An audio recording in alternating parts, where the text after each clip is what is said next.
For weeks, the war in the Middle East looked like a conflict fought mostly at a distance. Fighter jets, missile strikes, warships patrolling narrow waterways. But that picture is no longer enough to explain what is happening now. The Strait of Hormuz has become a global crisis point. Lebanon is sliding deeper into war. U.S. facilities in Iraq are under direct pressure. And in the middle of all of it, the United States is moving Marines toward the region. That matters because Marines are not just another symbol of military power. They are not just long-range bombers or ships firing from a safe distance. Marines represent options. They can secure bases, evacuate civilians, reinforce allies, hold key terrain, and, if necessary, help shift a crisis from deterrence to direct action. And when Washington sends a Marine force into a region already on fire, the real question is no longer whether the crisis is serious. The question is what kind of crisis the United States believes could be coming next. The force at the center of this story is the USS Tripoli and embarked Marines from the 31st Marine Expeditionary Unit. The 31st MEU is the Marine Corps' only continuously forward-deployed MEU, based in the Indo-Pacific and built for rapid crisis response. Official Marine Corps material describes it as a flexible force ready for a wide range of operations, while recent training linked it with a 3-ship amphibious formation totaling more than 5,000 Marines and sailors. That does not make it an invasion force for a country the size of Iran, but it does make it one of the fastest, most adaptable military tools Washington can move into a worsening regional emergency. And that distinction is important, because one of the biggest problems with earlier commentary on this deployment was the assumption that Marines heading toward the Middle East must mean the United States is preparing some kind of dramatic amphibious assault. That still makes for a compelling headline, but right now it is probably the least convincing explanation. The region's immediate pressures point somewhere else: protecting American positions, responding to attacks around Hormuz, preparing for spillover from Lebanon, and giving the White House a force that can act quickly if more fronts open at once. The original version of this story treated the deployment as if the war were still mostly being fought from the air and at sea, and as if the Marines were arriving ahead of some future turning point. That framing is now out of date. The turning point is already here. According to AP and the Financial Times, the Strait of Hormuz has been severely disrupted. Shipping has been hit repeatedly. Oil prices have surged past $100 a barrel, and even the head of the International Maritime Organization has warned that naval escorts alone cannot guarantee safe passage. This is no longer a theoretical escalation. It is an active regional breakdown with global economic consequences. That changes how we should interpret the Marines. They are not sailing toward a hypothetical war. They are sailing toward an already expanding one. And in that environment, the value of a Marine Expeditionary Unit is not that it can conquer a country. It is that it can plug gaps in a fast-moving crisis where air power alone may not be enough. The most plausible mission is also the least cinematic. The Marines may be heading there to protect what the United States already has. American embassies, military facilities, logistics nodes, and regional bases are now operating under greater risk as Iranian retaliation and proxy attacks spread beyond a single battlefield. Reporting from Baghdad shows the U.S. Embassy compound has already been hit amid escalating attacks in Iraq. That matters because Marines are exactly the kind of force Washington uses when it needs immediate, disciplined, expeditionary security in unstable environments. This is the kind of mission most people ignore because it lacks dramatic imagery. There is no beach landing, no flag raising, no map with arrows driving into enemy territory. But politically and militarily, this may be the most urgent task on the table. If the war keeps spreading, the United States cannot afford to look vulnerable in places where its people and infrastructure are already exposed. Sending Marines helps harden that footprint. It tells allies that Washington intends to stay present, and it tells adversaries that attacks on U.S. positions will not find an undefended network. If there is one reason this deployment matters more now than it did even a week ago, it is the Strait of Hormuz. Roughly 1/5 of the world's oil and gas normally moves through that choke point. That makes Hormuz more than a military problem. It is a political problem, an economic problem, and a credibility problem all at once. AP reports that governments across Asia are already moving into energy conservation mode, drawing on reserves and trying to contain price spikes. The Financial Times reports that the IMO sees the current disruption as so severe that even escorted passage may not be a durable answer. That has huge implications for American politics. If fuel prices keep rising, the war stops being something voters watch on television and starts becoming something they feel every time they drive, pay utility bills, or buy food. AP reports President Trump has already delayed a China trip to focus on the war and the Hormuz crisis, while also facing pressure from rising energy costs ahead of midterm politics. In other words, this deployment is not just about military readiness. It is about limiting political damage from a regional war that is beginning to hit household economics far beyond the Middle East. So where do Marines fit into that? Not as a magic solution that reopens Hormuz by themselves. The head of the IMO has already cautioned against simplistic thinking on that front. But Marines can reinforce the broader military architecture around the crisis.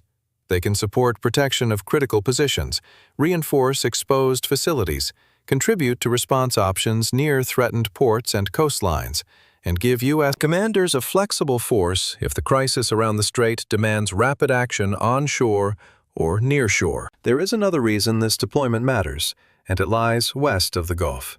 Lebanon is becoming a second center of gravity in this war.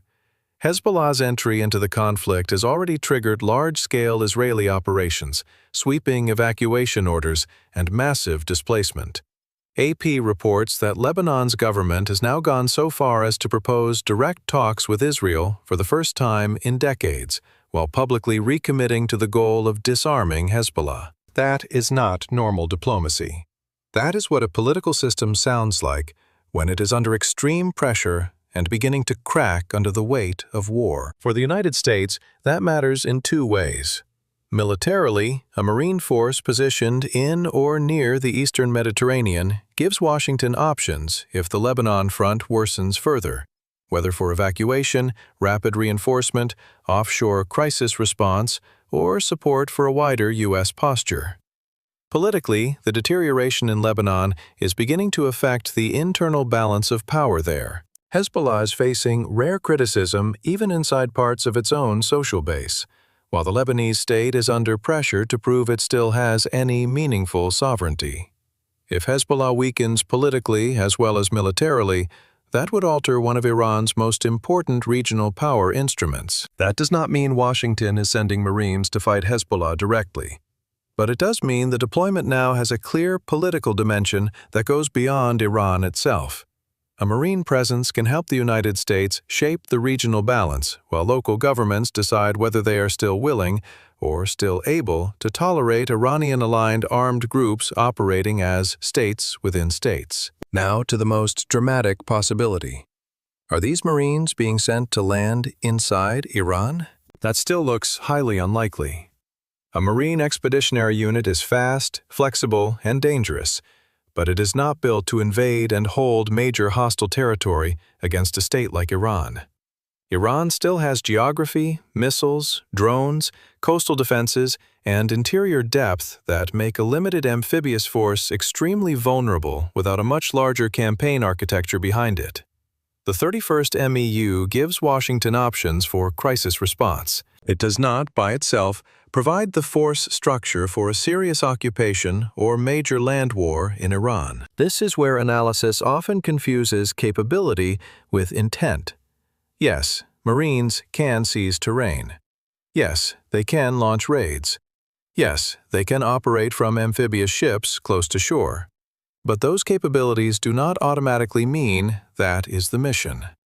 Right now, the actual pressures in the region point more strongly toward protection, reinforcement, deterrence, and rapid contingency response than toward a classic amphibious assault on Iranian soil. The political implications inside the United States may be just as important as the military ones. President Trump is now facing a familiar but dangerous problem in American foreign policy: the gap between launching force and sustaining a war politically.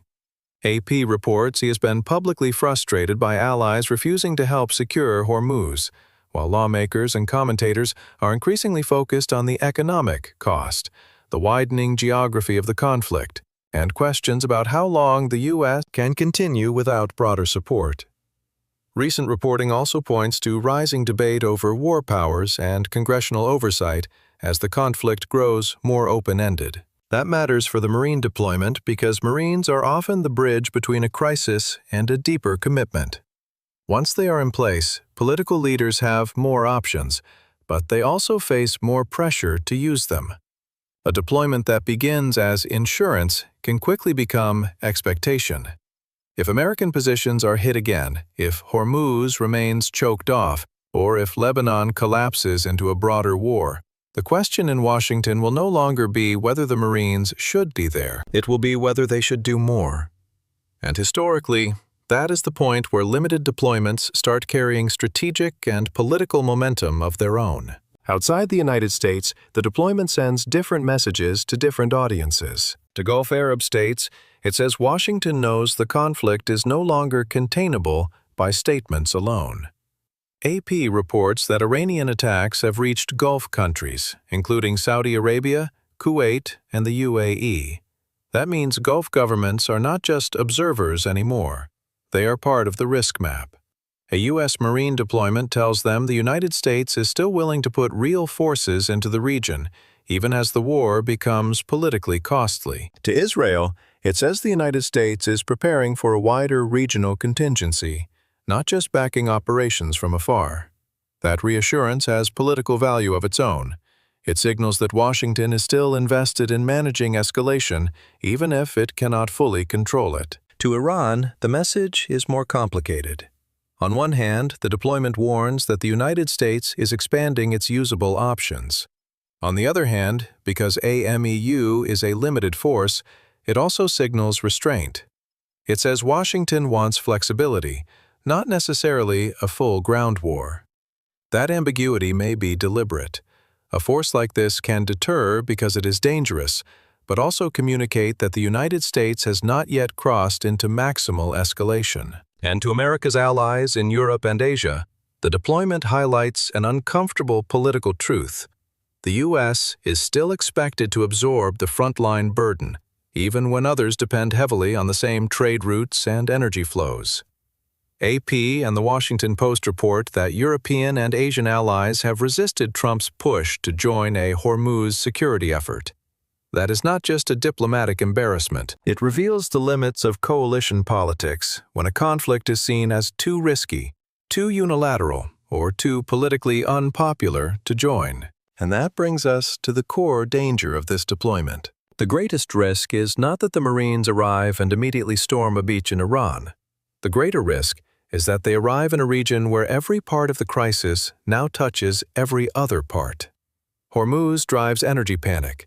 Energy panic drives domestic political pressure. Lebanon drives regional escalation. Attacks on U.S. facilities drive demands for retaliation. And every one of those pressures makes a limited force more likely to be pulled into a larger role than originally intended. That is why this deployment matters. Not because Marines automatically mean invasion, and not because Washington has already chosen its endgame.